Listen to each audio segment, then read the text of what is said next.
So the objective when creating a logo for Ngā Tapuwae was to create something that was, I guess, firstly uniquely New Zealand and said New Zealand clearly.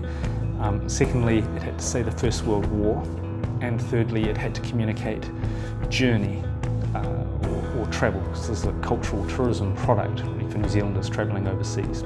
I remembered those photographs of the Western Front.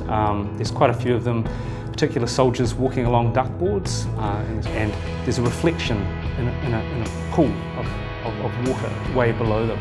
And it was that imagery, there's several photographs like that, and so I sketched that along the firm and asked the designers to mock that up, and that's the genesis of it, that's where it came from. You can just see it in the soldiers as they're moving through that pattern. Every single one is different. That's the other, I think, powerful thing about it.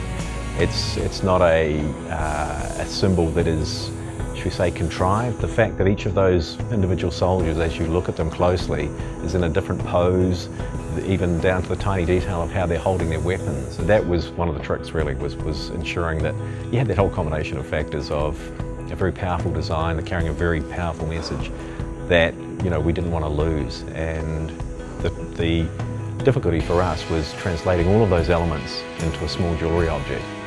These particular ones are made in solid silver, and they come in the most fabulous Macrocarpa presentation boxes. They're totally made here in Wellington.